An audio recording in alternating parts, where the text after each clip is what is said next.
Hey everybody, I wanted to go over today a little bit about the Epipremnum Shangri-La or Pothos Shangri-La, whatever you would like to call it.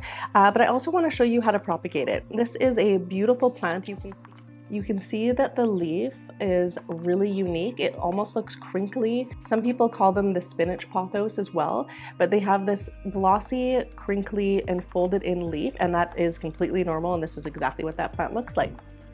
But I do get a lot of questions about vining plants and trailing plants and why they're so leggy, and some people are like, I can't get mine to be nice and bushy up at the top like this one. So if you're having an issue with that, my suggestion is to cut back the trailing parts and then I propagate them, which I'll show you how to do in this video as well. What that's doing is it's encouraging the rest of the plant to grow here instead of putting out its energy into the vining parts of it. Then once you get that kind of fullness that you want out of the rest of the plant, then you can start to let it trail. Like I said, you can plant the propagations back into it as well when you repot it, and then that way you also have a fuller plant with your propagations. You don't even have to wait to the point of repotting to put them in there. I don't all the time either, but sometimes we forget about our propagations and then all of a sudden everything needs to be done at the same time. So let me show you how to propagate this plant. It is super easy, and like I said, you're going to get a lot of new plants out of it.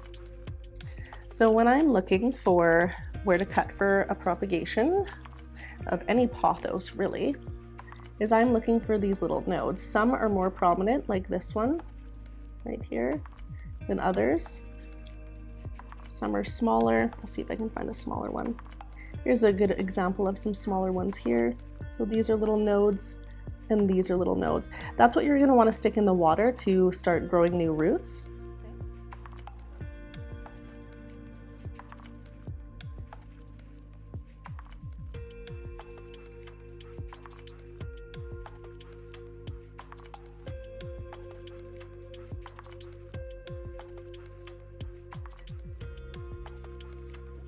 Okay.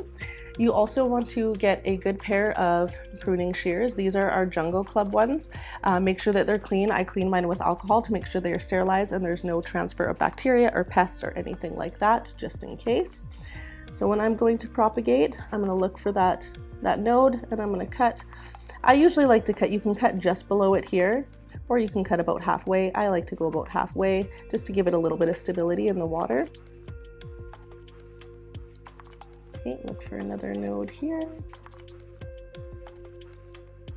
Again, you can cut up here if you want. I've done that in a couple videos if you've seen that.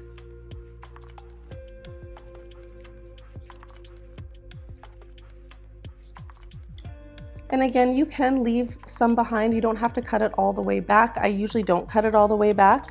I'll leave some leaves on it.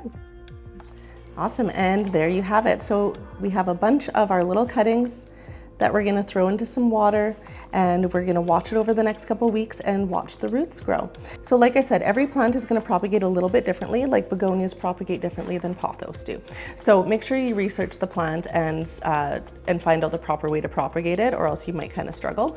And they will all grow their roots at a different rate, and it is really going to depend on the plant. Some are a lot faster at producing roots and some are a lot slower. So just be patient with it. Make sure you're using clean water and you're refreshing the water if it's looking gross. I like to use distilled for a lot of my propagations.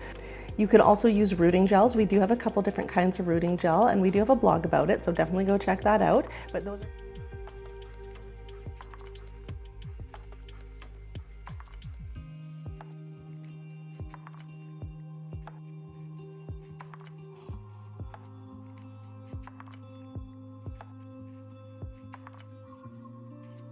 So now that we have their cuttings, I'm going to put them in some water. The nice thing about cuttings is they still look pretty.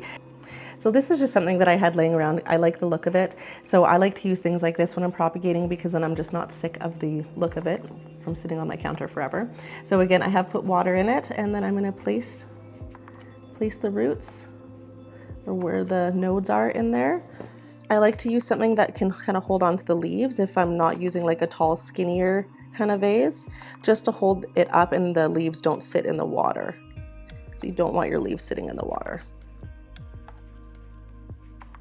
I might not necessarily put all of these in here depending on how many I have. I might have to split it up into a couple different ones. And again, make sure that the water is above the node all the time, or else your roots are not going to grow properly. And again, sometimes people are like, well, why wouldn't you just cut this off if you're just putting the node in?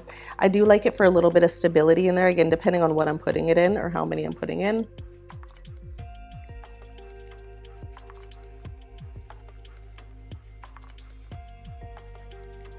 I actually think I might be able to fit all of these in here.